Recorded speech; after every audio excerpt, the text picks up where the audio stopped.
안녕하십니까, 래필입니다. 12월 25일 두산중공업 보도록 하겠습니다. 먼저 증시 보겠습니다. 코스피 0.48%, 코스닥 0.41% 정도 상승했고요. 둘 다 상승 마무리했습니다. 특히 코스닥, 코스피 모두 외국인과 기관이 매수가 들어와줬고, 기관 투자자가 코스피를 또 1조 가까이 매수하면서 산타 랠리를 좀 뒤늦게 이제 시동을 좀 걸었습니다. 아무래도 배당 기준일이 12월 28일이었기 때문에 이틀 전인, 이거래일 전인 12월 24일이 아무래도 네, 기준일이 될 거고요. 거기에 대해서 이렇게 배당금을 받기 위한 매수세가 좀 들어오지 않았나라는 생각을 합니다. 그래서 12월 29일에는 배당락이 나올 거기 때문에 거기에 대해서 좀 주가가 좀 떨어지면서 마무리할 가능성도 있고요. 12월 30일 지나고 12월 31일에는 이제 휴일입니다. 그래서 그때 생각하시면 될 것 같고요. 그래서 이제 올해도 네, 며칠 남지 않았습니다. 네, 다음 주 월화수목 정도면 네, 장이 이제 끝나게 되고요. 올해도 일단 수고 많으셨습니다. 자, 그래서 코스피부터 먼저 보겠습니다. 코스피는 또 이제 반도체 종목 위주로 상승이 강하게 좀 나왔고요. 아무래도 그런 종목 위주로 매수세가 들어온 것 같습니다. 자, 보게 되면은 뭐 여전히 3,000포인트 근처에서 주가가 왔다 갔다 하고 있고요. 내년에는 이제 어떤 방향으로 흘러갈지 좀 주목을 해보는 것도 좋을 것 같습니다. 일단 이 오미크론이 네, 이제 좀 잡힐 것인지 네, 여기에 대해서 이제 화이자에서도 알약 치료제가 나온다라고 하고요. 내년에는 이제 본격적인 치료제가 나올 겁니다. 그래서 이 치료제로 인해서 이제 이 코로나라는 것이 컨트롤이 되었을 때 이제 코로나로 위축되었던 경기가 다시 한번 살아나면서 아무래도 이 경제가 활발하게 진행이 되겠죠. 그렇게 되면 다시 이제 인플레이션, 네. 물가가 이제 상승하면서 인플레이션에 대한 위기감이 오겠지만 일단은 코로나로 인해서 침체로 인해서 그 위축되었던 경기가 살아나는 그 과정에서 실적주들 위주로 또 상승이 나올 수 있습니다. 그래서 인플레이션 과정은 분명히 있지만 그 경기 회복에 따른 그런 기대감으로 또 한 번 상승이 잠깐 나올 수 있다. 그러고 결국에는 이제 금리 인상으로 인해서 좀 이제 유동성 자금이 빠지는 방향으로 갈 거기 때문에 크게 뭐 계속해서 주식이 쭉 올라간다라기보다는 어느 정도 반등 이후에 또 이제 내려가는 길을 이어갈 가능성도 있습니다. 자, 그래서 내년에는 일단은 경기 회복 위주로 좀 초점을 맞추면 될 거겠네요. 네, 그래서 실적주들, 성장주들이 다시 한번 힘을 받을 그런 시기인 것 같습니다. 자, 그 다음에는 투자자 잠깐 보게 되면 투자자는 계속 이제 기관 투자자가 많이 매수를 하고 있습니다. 네, 기관 투자자. 근데 금융 투자에서 뭐 대부분 매수를 했다라고 보시면 될 것 같고요. 아무래도 배당금을 받기 위한 그런 움직임이 아니었나. 자, 그래서 다음 주 29일에 또 이 배당락에 또 어떤 투자자 위주로 또 매도 물량이 나올지 모르겠지만 한번 지켜보도록 하겠습니다. 그 다음에는 코스닥이고요. 코스닥 0.4% 상승해서 이렇게 됐고, 자, 마찬가지로 이제 세기형으로 계속 주가가 수렴을 좀 하고 있습니다. 자, 이런 식으로 주가가 점점 모이고 있고요. 왔다 갔다 하면서 네, 이렇게 모였습니다. 그래서 1000포인트 근처에서 왔다 갔다 하고 있는데요. 여기서 이제 내년쯤에 또 코스닥도 좀 방향을 잡지 않을까라는 생각입니다. 그래서 반도체 기술주라든지 소재주들이 꽤 있기 때문에 여기에 대해서도 한번 반등 가능성이 충분히 있고요. 네, 기다려 보겠습니다. 금액도 이제 기관 투자자, 외국인 투자자 좀 많이 매수가 들어왔고요. 네, 배당금에 의한 뭐 매수세도 있지만 그래도 기술주 위주로 좀 매수가 들어오면서 상승을 일으킨 것 같습니다. 자, 그래서 지금 증시 분위기는 마지막에 가서 또 조금 괜찮아지면서 마무리를 하는 것 같네요. 환율 같은 경우는 네, 다시 한번 고점을 찍고 좀 떨어졌습니다. 그래서 이 고점도 점점 낮아지고 있고 저점도 점점 높아지면서 마찬가지로 좀 이 수렴을 하고 있는 상황인데요. 내년에 그 상황에 따라서 좀 진행이 될 가능성이 크네요. 그래서 단기간에 뭐 1200원을 뚫을 것인가 아니면 좀 더 몇 개월 정도 이 정도에서 횡보를 하다가 나갈 것인가 뭐 그 정도가 될 것 같습니다.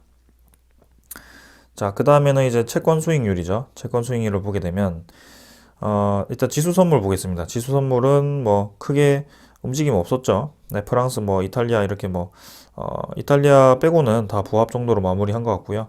그 다음에 뭐 미국 증시 조금 오르면서 마무리했는데요. 주말 지나고 이제 연휴 지나고 다음 주에 그 상황을 또 지켜봐야 될 것 같습니다.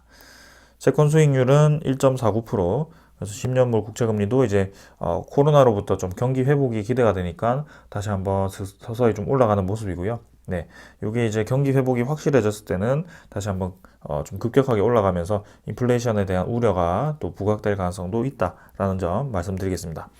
그래서 요 며칠에는 이제 네, 거의 뭐 크게 변화 없을 것 같고요. 배당락만 좀 생각하시면 될 것 같고 내년에 새로운 장에서 좀 어떤 움직임으로 움직일지 주목을 해보는 것이 좋을 것 같습니다. 자, 오늘 요 정도로 보고 종목 보도록 하겠습니다. 두산중공업 보겠습니다.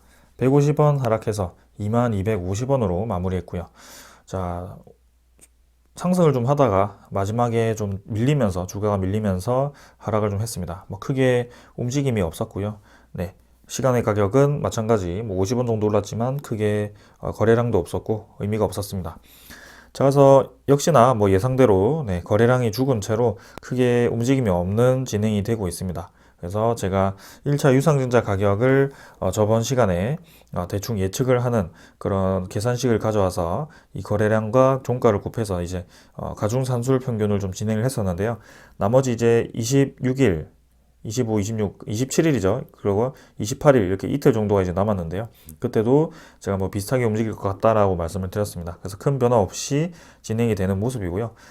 이대로 이제 진행이 된다면 저번에 말씀드렸던 그 평균가액과 비슷하게 진행이 될 것 같습니다.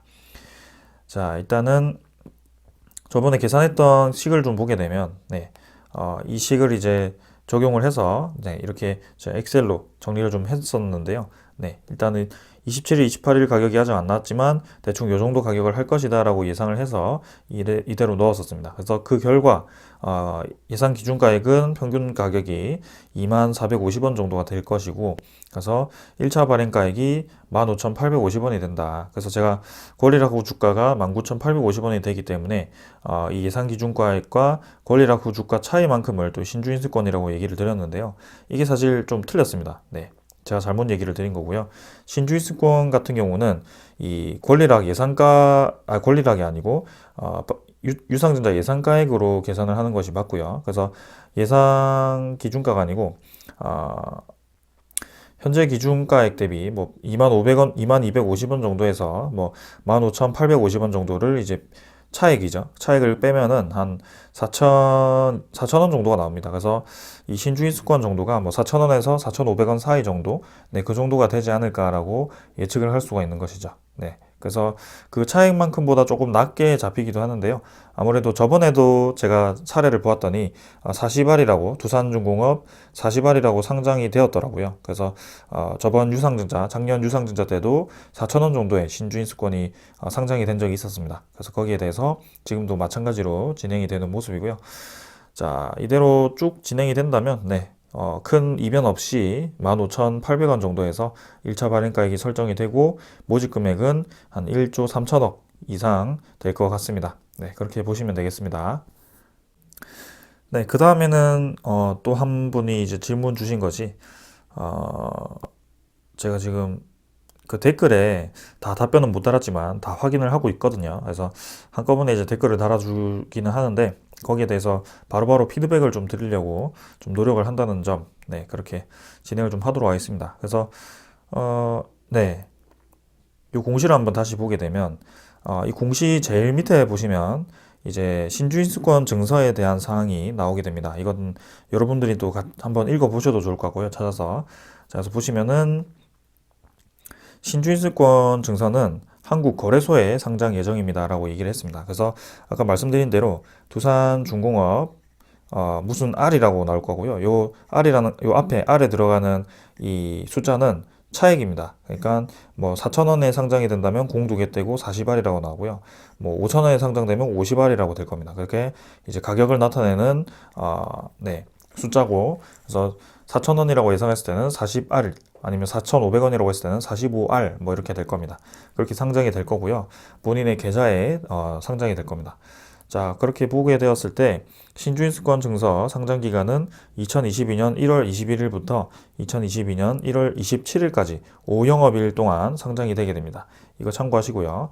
1월 셋째 주 정도가 되겠네요. 그래서 21일에 사시발이라고 상장이 되었을 때 보통 이제 처음 시작가가 한 4,000원 정도에서 뭐 왔다 갔다 할 겁니다. 그러다가 이제 27일로 갈수록 아마 유상증자 참여를 하지 않거나 하는 분들에 대해서 좀 이제 매도를 하면서 떨어지는 방향으로 될 가능성이 크고요. 네, 그 다음에 또 질문 주시는 것이 이제 이 초과 청약인데요. 청약을 이제 제가 이 신주인수권이 뭐 1000주를 가지고 계셨을 때 127주에 대해서 신주를 인수할 수 있는 그 신주를 받을 수 있는 권리 127주가 두산중공 40R로 상장이 된다라고 했을 때 이걸 이제 매도를 하는 방향으로만 제가 설명을 좀 드렸는데요. 이 127주 이외에 사실 추가로 매수를 하는 방향도 있습니다. 네. 그래서 이제 초과 청약을 하게 되었을 때 이제 초과 청약 배정 비율은 이렇게 됩니다. 초과 청약 주식수 분의 실권주 가 이제 초과 청약 배정 비율이 되고요. 이 실권주가 나왔을 때 초과 청약 주식에 대해서 배정을 하겠다라는 겁니다. 그래서 일반 공모 청약 결과 일반 공모 총 청약자의 청약 주식수가 공모 주식수의 수를 초과하는 경우에는 청약 경쟁률에 따라서 5사 6입을 원칙으로 안분 배정하여 잔여 주식이 최소화되도록 합니다. 이후 최종 잔여 주식은 최고 청약자로부터 순차적으로 우선 배정하되 동순위 최고 청약자가 최종 잔여 주식보다 많은 경우에는 공동대표 주관사가 무작위 추천 방식을 통해서 배정을 한다. 그래서 이 청약 주식 초과 청약을 많이 한 분에 대해서 미리 이렇게 우선적으로 배정을 하고 잔여 주식 뭐 그렇게 똑같을 초과 청약 주식 수가 똑같을 경우에는 뭐 이렇게 잔여 주식보다 많은 경우에 뭐 무작위 추천 방식을 통해서 배정을 한다라고 합니다. 말이 좀 어려운데요. 아무튼 신주인수권을 추가로 초과 매수를 하더라도 사실 거기에 대해서 권리가 100% 다 주어진다라고 보기에는 좀 어려운 것 같네요. 그래서 제가 작년 유상증자를 보았을 때는 초과 청약 비율이 상당히 높았거든요. 네, 이 초과 청약한 분들이 좀 많았던 것 같습니다. 그때도. 그래서 아무래도 이번에도 두산중공업에 대한 그런 유상증자가 좀 인기가 있다면 이런 초과 청약에 대한 또 비율이 높을 수밖에 없고요. 네, 거기에 대해서 또 이런 식으로 순차적으로 들어갈 거다. 그러면 그 초과 청약이 만약에 했는데 진행이 되지 않았을 경우에는 그 돈이 어떻게 되는지는 저도 사실 잘 모르겠네요. 일단은 그건 좀 더 찾아서 여러분들께 알려드리도록 하겠습니다. 자, 그래서 이렇게 다시 한번 설명을 좀 드리고요. 바로 이어서 두산중공업의 주식 이 차트 또 보도록 하겠습니다. 여기네요. 자, 그래서 거래량은 죽은 채로 진행이 되었고 이제 2거래일 정도 뒤면은 1차 유상증자 가격이 확실하게 정해진다. 그래서 오늘 같은 경우 금요일 같은 경우도 뭐 크게 거래가 진행되지 않았고 뭐 이 정도에서 뭐 유지가 될 것 같습니다. 주가가 크게 더 내리거나 뭐 그러진 않을 것 같고요. 조금 더 내리더라도 뭐 이런 선, 241선 선까지도 뭐 내려간다면 갈 수도 있겠지만 뭐 크게 문제는 될 거 없다. 그래서 이렇게 권리락 발생 전에 주가가 내려가는 것은 일정의 과정과 같았고요. 심리적인 현상이다. 그래서 이전에도 이런 식으로 진행을 하고 결국에는 이제 권리락 시기에 올라가는 그런 경우가 있었는데요. 이번에도 마찬가지로 그런 식으로 좀 진행이 되지 않을까라는 생각을 합니다. 그래서 지금 추가 매수를 하기 위해서 어디서 타점을 잡는 것이 좋은가라고 좀 물어보시는 분들도 많은데요.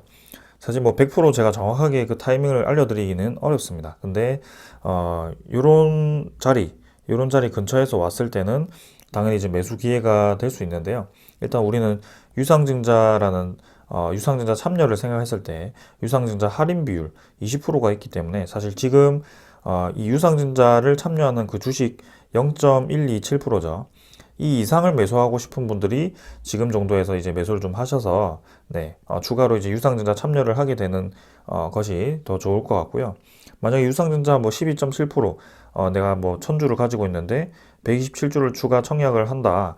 그 정도만으로도 충분하다라고 하시는 분들은 지금 굳이 뭐 매수를 할 필요는 없을 것 같습니다. 그래서 그 2월 달에 청약일에 매수하시면 될 것 같고요. 이 과정을 말씀드렸지만 3월에 이제 주가 상장이 되었을 때 보통은 2월부터 해가지고 한 4월 정도까지는 이 정도까지는 한 조금 주가가 지지부진할 수도 있습니다. 상장 주식에 대해서 좀 소화하는 그런 기간이 있어야 되기 때문에 보통은 이제 그런 식으로 유상증자가 진행되었을 때 그런 식으로 주가가 움직이는 것을 많이 보았고요. 만약에 이제 원전에 대한 소식이라든지 좀 그런 기대감이 큰 갑작스러운 소식이 나왔을 때는 또 이제 그런 물량을 이겨내고 올라갈 가능성도 충분히 있다라는 거죠. 그래서 뭐 정확한 타이밍을 가지고 정확한 매매를 하기보다는 우리는 조금 어느 정도는 조금 두루뭉실하게 가져가는 것이 사실은 네, 좋습니다. 이런 성장주 입장에서는요. 네. 그래서 너무 이제 트레이딩 입장에서 접근을 하게 되면 오히려 네, 타이밍이 안 맞았을 경우에는 올라갈 거를 이제 팔아버리고 내려가는데 사버리고 막 이런 식으로 좀 타이밍이 굉장히 안 맞을 수도 있거든요. 네. 그런 것도 좀 조심을 해야 됩니다. 특히 두산중공업처럼 묵묵하게 가는 종목들은 오히려 트레이딩을 했을 때는 돈을 잃기가 쉽습니다. 네. 자, 그래서 이 정도로 차트 확인했고요. 투자자 보게 되면 기관 12만 주, 외국인 21만 주 매수하면서 또 양매수가 들어왔습니다. 금융투자 8만 1000주, 그 다음에 사모펀드가 8만 주 정도 매수했네요. 연기금 투자자는 또 매도를 좀 했습니다. 하지만 뭐 크게 많은 양 아니었고요. 그래서 요 정도에서 지분이 뭐 크게 늘어나진 않습니다. 네. 하지만 전체적으로 보았을 때는 기관 투자자가 많이 이미 매수를 선제적으로 해놓은 상태다. 그래서 두산중공업 지금 괜찮게 진행이 되고 있고 투신보험도 좀 팔고 있지만 일단 뭐 올해는 이 정도로 마무리를 하고 이제 권리락 이후에 그때 이제 유상증자 권리가 확정이 되었을 때 그때 이제 세력들이 어떻게 움직이는지 좀 주목을 해보는 게 좋을 것 같습니다. 자, 일단은 뭐 내리는 와중에도 계속 기관과 외국인 투자자는 전체적으로는 매수하는 방향으로 진행을 하고 있다는 점 강조를 좀 드리겠습니다. 자, 사실 뭐 지금 차트를 뭐 더 볼 건 없을 것 같고요. 이 정도로 간단하게 보고 넘어가도록 하겠습니다.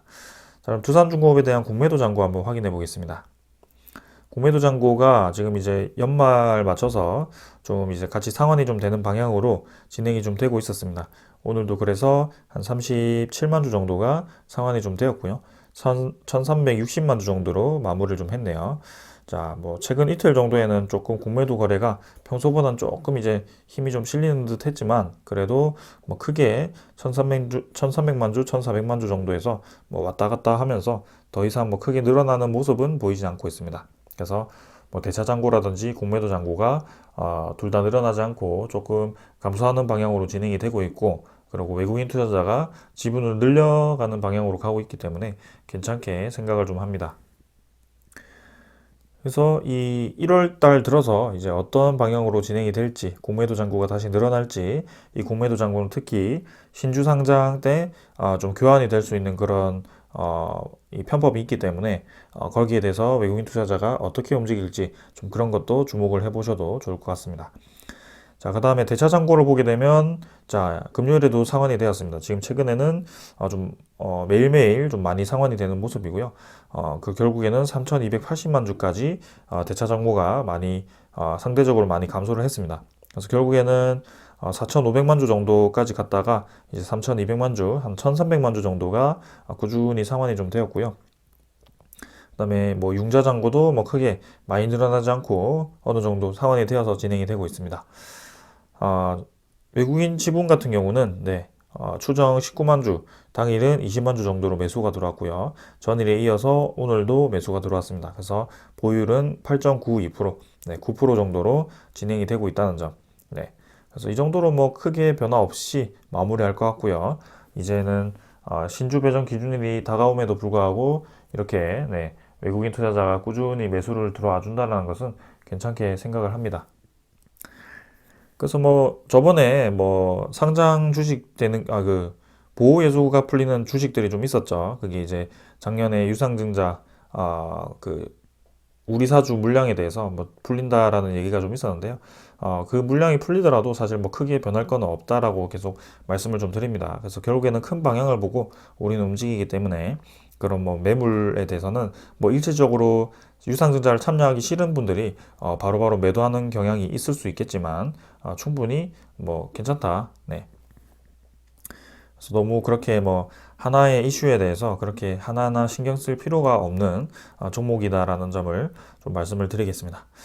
자, 그 다음에는 제가 좀 준비한 자료를 좀 보도록 하겠습니다. 이제 올해가 마무리가 되고 있죠. 그래서 두산중공업에 대해서 올해 이제 1년을 좀 정리를 하는 시간이 필요할 것 같았습니다. 그래서 이렇게 제가 알려드렸던 자료에 대해서 그리고 전체적인 방향에 대해서 다시 한번 짚고 넘어가는 좀 1년을 되돌아보는 그런 시간을 좀 가져보려고 하고요. 일단 두산중공업은 작년에도 유상증자를 진행을 했고, 네, 그때부터 제가 이제 좀 관심을 가지면서 계속 이제 한 1년 이상 지금 네, 두산중공업에 대해서 매일매일 리뷰를 진행을 좀 하고 있습니다. 그래서 2021년은 제가 두산중공업에 대해서 처음부터 끝까지 같이 있었다라는 점, 네, 말씀을 드리고요. 거기에 대해서 한번 얘기를 좀 풀어보도록 하겠습니다. 자, 일단 차트부터 한번 전체적으로 좀 볼까요? 2021년에는 사실 1월 1일이 요 정도네요. 그래서 신주 상장이 좀 될 것 같다라는 이제 그런 네, 신주 물량이 풀린다라는 그런 미리 매도하는 물량이 나오면서 이런 식으로 좀 쭉 떨어지기 시작했습니다. 그래서 이때까지만 해도 상당히 이제 분위기가 좋지 않았습니다. 근데 결국에는 네, 또 이제 좋은 소식, 신주 물량 소화가 끝나고 다시 한번 이제 합병 소식이 또 나오면서 이런 식으로 네, 원전 소식과 함께 올라갔고요. 네, 그 합병 신주가 나오면서 또 하락을 했다가 이제 다시 한번 또 원전 기대감으로 이렇게 올라가는 과정에 이제 또 유상증자 소식으로 또 이제 조금 떨어지는 그런 모습이 나왔습니다. 근데 뭐, 네, 결국에는, 네, 천천히 진행을 하고 있고요. 올해 1월 1일부터 기준으로 했을 때는, 결국에는 주가는 평균적으로 꾸준히 올라왔다. 이 241선 선과 유사하게 올라왔다라고 생각을 하시면 될 것 같고요. 천천히 움직인다는 점, 이해를 하시면 될 것 같습니다. 그래서 이 기준선만 좀 잘 보시면서 대응을 하시면 될 것 같고요. 네. 이렇게 장이 막 들락날락하고 좋지 않을 때는 사실 뭐 2배, 3배, 4배 이렇게 수익을 얻을 수도 있겠지만 오히려 반대로 돈을 크게 잃을 수도 있기 때문에 수익률을 자기 자산을 지키면서 뭐 크게 많지 않더라도 자산을 조금씩 불려 나가는 것도 좋은 방법이라고 저는 생각을 합니다. 네. 그래서 계속 얘기를 드리면 자, 일단 제일 큰 이슈 있었죠. 두산 인프라코어 인적 분할 후 이제 매각을 했었습니다. 그래서 그 아래에 있는 두산 바켓 지분을 네, 합병을 해버렸죠. 네, 그래서 두산 인프라코어가 보유한 두산 바켓 지분 51.05%는 이제 제외가 되어서 두산 인프라코어를 사업회사와 두산 바켓 자회사로 든 투자회사로 분할을 하고 이 사업회사를 네, 현대중공업에 팔았습니다. 그래서 8,500억 정도였나요? 그때 매각을 하고 네, 이렇게 투자회사로 분할된 두산바켓을 가진 자회사는 네, 두산중공업 밑으로 들어오게 되면서 두산바켓이 이제 두산중공업의 직접적인 지배를 받는 자회사가 된 것입니다. 그래서 투자회사가 이제 두산중공업을 합병해서 두산중공업이 이제 투자회사 그죠? 이 두 개를 합병해가지고 두산바켓의 수익을 바로 공유할 수 있는 그런 구조라고 하죠. 그래서 경영 정상화를 하기 위한 그런 기반을 마련을 했다라고 평가를 하고 있습니다. 거기에다가 이제 추가로 얘기를 드릴 것은 이제 두산이 4월 달쯤에 올 4월 달쯤에 두산중공업에 대해서 제3자 배정 유상증자를 진행을 했고요. 거기에 대해서 한 4천억 정도였나요? 그때 그렇게 진행을 했습니다. 그러고 이제 그 동시에 네, 두산 퓨얼셀의 지분을 또 이제 두산중공업으로 좀 넘겨주면서 두산중공업이 두산 퓨얼셀의 최대 주주가 되어버렸죠. 네, 그래서 결국에는 어떤 방향으로 진행이 되었냐면 원래는 두산 그다음에 두산중공업 네, 그다음에 두산 퓨얼셀이 여기 있었습니다. 두산 퓨얼셀이 여기 있었고요. 그다음에 두산 인프라쿠아 그다음에 두산 바켓 이런 식으로 진행이 되었었는데요. 요거를 이제 떼버리고 두산 바켓을 여기로 바로 붙여버리고요. 두산 퓨얼셀도 요 밑으로 이제 집어넣는 그런 과정이 되었습니다. 그 대신에 두산은 두산중공업의 지분을 더 늘리는 그런 상황이 되었죠. 그래서 결국에는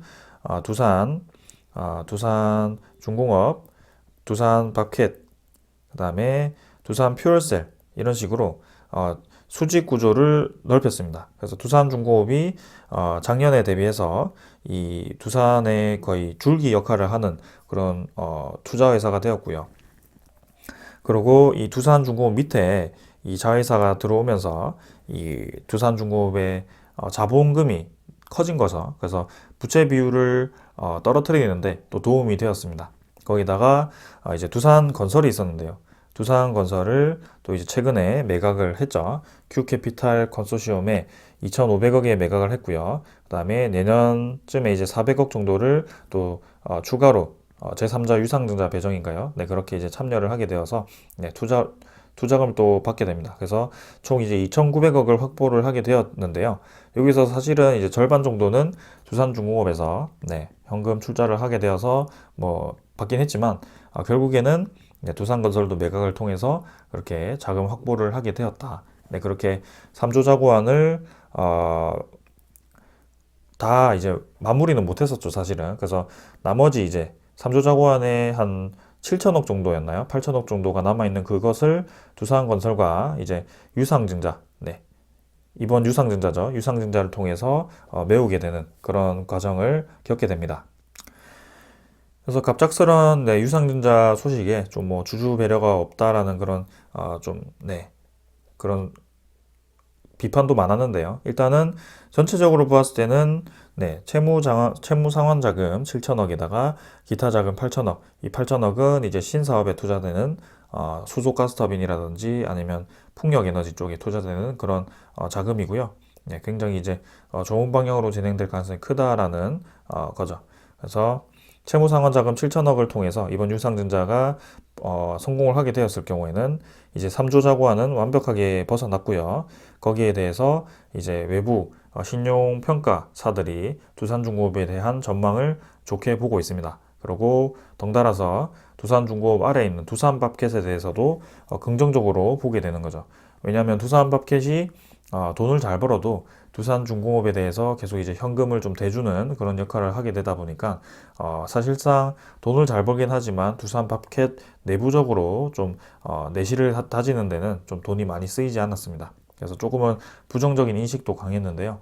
근데 두산중공업이 이제 개선이 되니까 그렇게 또 좋은 평가가 나오기 시작했고요.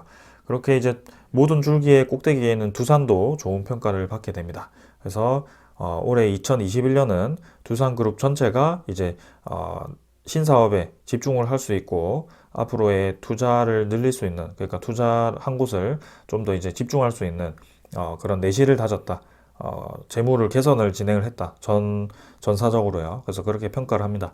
그래서 내년에는 충분히 좋은 상황이 만들어질 가능성이 크고요. 네, 이 유상증자에 대한 뭐 일정은 뭐 매번 말씀드려서 뭐 크게 더 말씀드리지는 않겠습니다. 그래서 이제 3월에 신주 상장이 진행될 예정이고 이렇게 재무 개선을 진행을 했다. 올해는 네, 그렇게 말씀을 드리고요. 그 다음에 이제 중요한 사항 두 번째는 네, 원전 진행 사항이죠.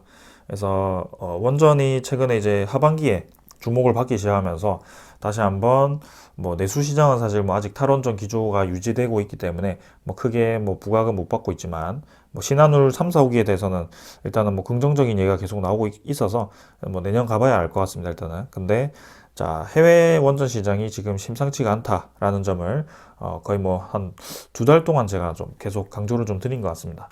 그래서 지금 다시 한번 또 짚어보게 된다면 이집트 원전, 먼저 이집트 원전을 보게 되면 이집트 엘다바 원전 사업이 있죠. 그래서 신형 원자로 VVER 1200, 2200은 메가와트 규모고요. 1200 메가와트 규모 4호기를 이제 건설을 하게 되는데 이거는 사실은 이집트 자회사인 AS2사 거기서 수주를 했습니다. 그럼 우리는 이집트 원전에 대해서 뭐를 하느냐? 이 터빈 건물이라든지 5개 시설물이라든지 2차 측 그 시공 분야죠. EPC 쪽을 이제 수주를 할 예정이라고 합니다. 그래서 정재훈 그 한수원 사장이었죠. 전 사장님이 현재도 사장인가요? 그 사장님이 네, 지금 저번에 청문회였나요? 거기서 올해 말 혹은 이제 내년 초에 그 해외로부터의 대규모 수주가 있을 것이다. 네, 원전에 대한 대규모 수주가 있을 것이다. 수조 단위라고 했죠. 그런 얘기를 했기 때문에 아무래도 체코 원전, 뭐 폴란드 원전 이런 게 있지만 내년 초 가 되기 위해서는 이 이집트 원전 정도는 돼야 되지 않겠나. 그런 빠르게 시기가 오기 위해서는 이집트 원전이 아니겠나라는 생각을 많이 하게 되었죠. 그래서 그 엠바고가 걸려서 지금 뭐 별 소식이 없는 것 같은데요. 일단은 경쟁사가 없고요. 그래서 무난하게 수주를 할 공사인 것 같습니다. 그래서 이집트 원전 내년 초라도 이제 올해 말 거의 다 갔기 때문에 내년 초라도 좀 진행이 되어야 될 것 같고요. 자, 본계약은 이제 2022년 1분기가 될 것이다. 공사 기간은 2022년에서 2032년이 될 것이고요. 사업 금액은 10억 달러, 뭐 15억 달러까지도 잡힐 수도 있다라고 하는데요. 한번 지켜보겠습니다. 그 다음 체코 원전이고요. 두코바네 원전과 테밀리 원전 두 개가 있는데 두코바네 원전은 일단은 먼저 진행이 되고 있습니다. 사업 규모가 1000에서 1200메가와트급 원전 한 기고요. 테밀리 원전도 이제 왼쪽과 똑같습니다. 자, 그래서 사업 금액은 8조 이렇게 둘 다 똑같고요. 공사 기간은 2029년에 착공을 하고 2036년에 가동을 하게 됩니다. 그래서 2029년 착공을 하게 되면 좀 시간이 필요하죠. 그래서 당장 이제 내년에 이제 수주가 날지 입찰은 내년에 진행을 한다라고 했는데 일단은 빠르면 내년이라고 했기 때문에 체코 원전은 조금 더 시간이 필요할 수도 있겠다. 하지만 내년에도 체코 원전이 부각될 가능성이 크다. 결국에는 이제 윤곽이 드러날 것이기 때문에 입찰에 대해서 그 경쟁력과 그다음에 우리나라에 대한 원전 수주 기대감이 극대화될 시기라고 생각을 합니다. 그래서 경쟁사는 일단 미국 웨스팅하우스와 프랑스 EDF 이 두 개가 있고요. 미국 웨스팅하우스는 두산중공업의 주기기가 필요하다라는 것을 제가 말씀을 드렸습니다. 미국에서는 지금 두산중공업만큼 주기기를 잘 하는 기업을 그 파트너로 두는 기업이 몇 개 없을 거죠. 네, 그래서 두산중공업이 상당히 수혜를 많이 볼 거라고 저는 생각을 합니다. 자, 계약 시기는 이제 안보평가가 진행이 되었고 원전 현장 실사 진행 중이기 때문에 저번에 제가 기준으로 말씀드린 겁니다. 그래서 연말에 뭐 입찰 시작이라는 얘기가 나왔었는데 아직까지는 뭐 구체적인 소식은 안 나왔습니다. 그래서 2022년에 이제 연초에 또 이제 소식이 나올 가능성이 크니까 소식이 나온 대로 바로 전해드리도록 하고요. 그 다음에 이제 폴란드 원전, 폴란드 원전은 사업 규모가 APR 1406개고요. 네, 8.4기가와트. 그래서 사업 금액은 매우 큽니다. 그래서 미국 웨스팅하우스와 프랑스 EDF가 또 경쟁을 하고 있고 착공이 이제 2026년에 1호기가 착공이기 때문에 오히려 폴란드 원전이 체코 원전보다 빠르게 진행될 가능성이 크다. 그래서 내년 상반기에 사업 제안서를 제출할 예정이기 때문에 좀 물 흐르듯이 갑자기 빠르게 진행될 가능성이 크다라고 말씀을 좀 드리겠습니다. 이 폴란드 원전 같은 경우는 간단히 또 다시 한번 얘기를 드리면 일단은 공사비가 30% 우리나라가 해외 그 건설사보다 30%가 저렴하고요. 핵원료 기술 이전을 또 진행을 한다라고 했기 때문에 폴란드 원전 필승 전략을 이렇게 한수원에서 네, 제시를 했다라고 합니다. 이거는 오늘자 어제자죠. 최근의 기사고요. 그래서 폴란드 원전을 많이 힘을 주고 있다 우리나라가. 그래서 핵연료에 대해서도 주기도 하고 뭐 인력에 대해서도 공급을 하고 그다음에 저렇게 전체 비용까지도 저렴하게 하다 보니까 폴란드 원전에 대한 수주 기대감이 커질 수밖에 없는 상황이다. 그래서 내년에 상반기에 사업 제안서가 제출되니까 기대를 해볼 만하고요. 그 다음에는 이제 미국 SMR 얘기입니다. 이건 뭐 다들 아시겠죠? 최근에도 계속 제가 말씀을 드렸기 때문에 사업명은 이제 미국 아이다호주에 SMR을 건설을 하게 되었고요. 네, 77메가와트급 6개를 총 462메가와트 규모로 건설을 하게 됩니다. 사실은 두산중공업에 대한 원전이 기대감이 대형 원전도 있지만 지금 최근에는 SMR에 좀 더 무게가 실리는 그런 모습이고요. 이 뉴스케일 파워와 이 긴밀한 협력을 하다 보니까 이제는 2026년까지였나요? 네, 그렇게 2027년까지였나? 네, 거의 뭐 3조 규모의 그런 기자재를 거의 확보를 했다라는 소식이 좀 들려오고 있습니다. 그래서 매년 이제 5천억에서 6천억까지는 수주 금액이 나와야 되는 상황이고요. 일단 바로 내년부터 900억 가량의 기자재 수주가 나올 가능성이 크다라는 얘기가 많이 나왔습니다. 그래서 기대를 할 수밖에 없는 분야고 이 미국 아이다호주 6개와 공사 기간은 2023년이고요. 2023년이고 계약 시기는 2021년 연말에서 2022년 아직 얘기가 안 나왔으니까 내년에는 나오겠네요. 그래서 6개 정도고요. 그다음에 루마니아 SMR 건설이죠. 최근에 이제 급속히 진행이 되는 모습입니다. 그래서 사업 규모는 77메가와트, 모듈 플랜트 12개고요. 그래서 이 6개와 이 12개 총 18개 정도가 두산중공업이 지금 당장 기자재를 담당해야 되는 그런 SMR이라고 보시면 될 것 같습니다. 그래서 924메가와트 규모고요. 사업 금액은 공사 기간 2027년부터입니다. 조금 더 뒤긴 하지만 이제는 루마니아에 대해서도 두산중공업이 기자재를 참여할 가능성이 크다. 자, 지금 루마니아뿐만이 아니고 사실 뭐 우크라이나 얘기도 나오고요. 그 다음에 카자흐스탄 얘기도 나오고요. 사우디 얘기도 나오고요. 지금 뉴스케일 파워와 협력을 하고 있는 SMR 관련 협력을 하고 있는 국가가 한 12개 정도가 되고 있다고 합니다. 그래서 앞으로 시장이 더 커질 수밖에 없다는 점. 그래서 여기 보시면은 두산중공업 원자로 모듈 등 주기가 들어간다. 그래서 12억 달러 규모의 기자재를 뉴스케일 파워에 공급하기로 양해각서를 체결한 바가 있다. 그래서 지금은 그 이상이 될 가능성이 크고요.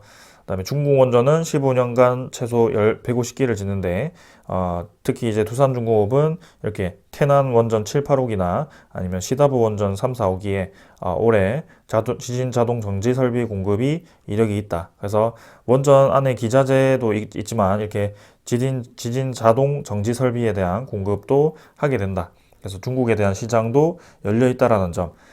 중국은 150개를 짓기 때문에 거기에 대해서 10%만 수주를 하더라도 15개에 대한 지진 자동 정지 설비를 수주를 할 수 있다는 점 강조를 드립니다. 그리고 우크라이나 원자력 발전 얘기가 있고요. 프로젝트는 35조 원에 달하고요. 우크라이나 신규 발전소 건설에 대한 양해각서를 이제 미국 웨스팅하우스와 체결을 했다라고 합니다.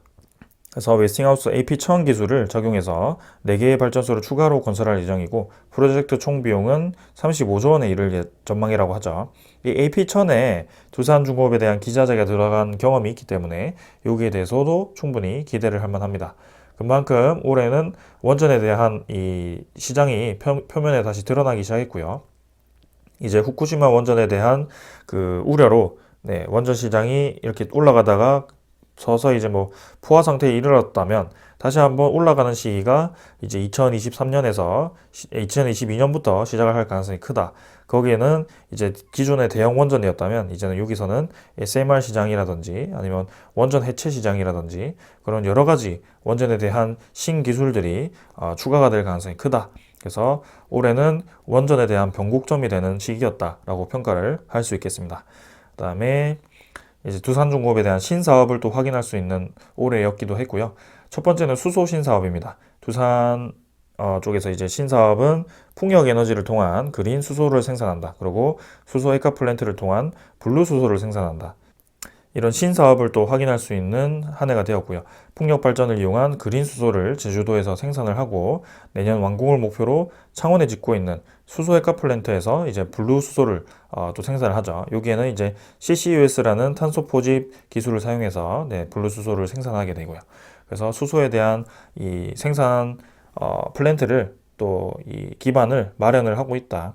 지금 두산그룹 전체에서 수소를 투자를 하고 있기 때문에 두산중공업도 지금 이렇게 잘 진행하고 있다는 점. 그 다음에 수소 가스터빈 얘기도 있어야 되겠죠. 수소 가스터빈은 2027년에 있어야겠지만 이제 수소 가스터빈 아직까지 상용화를 시킨 그런 해외 그 기업이 없습니다. 그래서 아주 경쟁적인 분야고요. 터빈에 대해서도 지금 투자를 하고 있다는 점.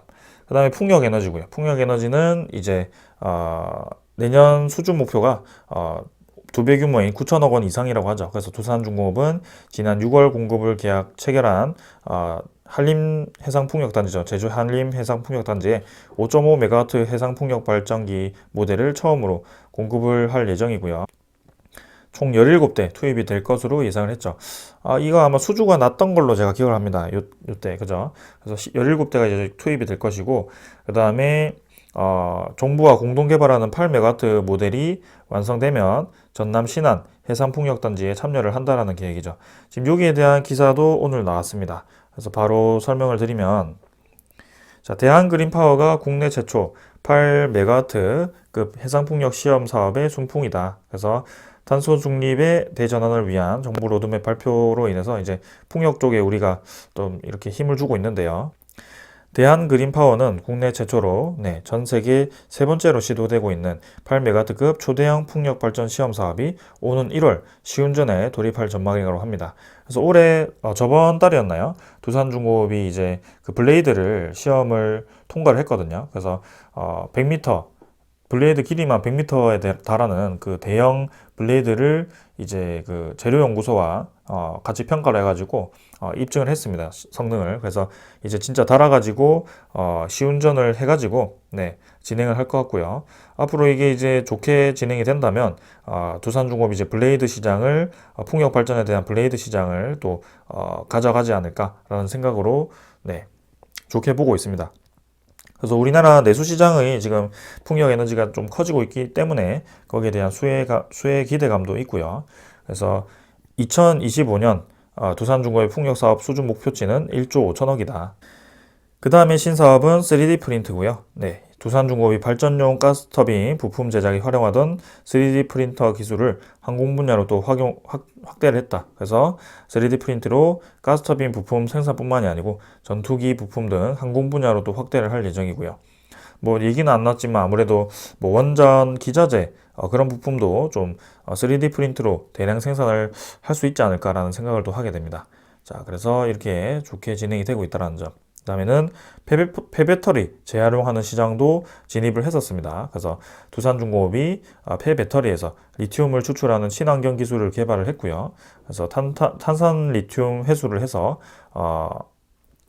전기 흡착식 결정화 기술을 통해서 탄산 리튬을 회수를 해서 1,500톤 규모의 폐배터리 처리 가능한 설비를 실증 사업을 추진하고 있다. 그래서 앞으로 이제 최근에는 이 2차 전지가 굉장히 사업이 커지면서 산업이 커지면서 쏟아낼 텐데요, 배터리를. 그 배터리가 이제 수명에 닿았을 때 폐배터리도 쏟아질 겁니다. 그 폐배터리에 대해서 어떻게 처리를 할 것인지 거기에 대해서도 두산중공업은 고민을 하고 있고 선제적으로 투자를 하고 있다는 점 강조를 드립니다. 그 다음에 가스터빈은 뭐 아까 말씀드렸지만 이건 수소 가스터빈 말고 이제 국내 그 LNG 가스터빈 같은 거, 그래서 가스터빈 발전소 24개가 신규로 나올 것으로 전망을 하고 있고, 이 중 15개 이상을 수주를 할 것이다. 그래서 두산중공업은 국제까지를 통해서 가스터빈 원천 기술을 확보하고 공장 설치를 끝냈죠. 그래서 그 성능을 입증을 했다라고 제가 기사를 또 봤었습니다. 그래서 이제는 2023년에 김포 열병합발전소 운영을 통해서 테스트에 돌입할 예정이고요. 이 테스트가 성공적으로 되면 이제 세계에서 5번째로 개발을 하고 그 다음에 실증 양산에 투입을 하는 그런 기업이 될 것입니다. 그래서 이 가스터빈 시장만 하더라도 엄청나게 크게 됩니다. 그래서 가스터빈 한 기당 가격이 수백억 원에 달하기 때문에 15개 이상이면 조 단위로 아니죠. 조 단위로 갈 수도 있겠네요. 그래서 아주 기대가 되는 사업 중에 하나다. 그래서 이렇게 종합적으로 다 보았는데요. 두산중공업은 2021년은 한마디로 말씀드리면 재무 개선이 진행되었고 원전에 대한 기대감이 커졌고요. 그 다음에 신사업에 대한 그런 기반을 마련하는 한 해였다. 그래서 결국에는 주가도 꾸준히 올라왔지만 생각보다 이제 천천히 올라와서 좀 뭐 위로 올라갔다 내려왔다 하는 과정이 있었지만 우여곡절 끝에 그래도 결국에는 평균적으로는 올라가는 방향으로 계속 진행이 되고 있었고 이제 다가오는 2022년에 대해서는 충분히 기대할 만한 그런 한 해를 보냈다. 그래서 2022년에는 분명히 올해보다는 더 좋은 한 해가 될 가능성이 크고요. 이제는 코로나까지도 이겨낼 수 있는 그런 시기가 다가오다 보니까 좀 기대가 되는 모습입니다. 두산중공업 내년에도 계속해서 꾸준히 리뷰를 할 예정이고요. 마지막 다음 주 좋게 넘기고 유상증자 꾸준히 설명을 드리도록 하겠습니다. 자, 오늘 여기까지 하고 마무리하겠습니다. 감사합니다.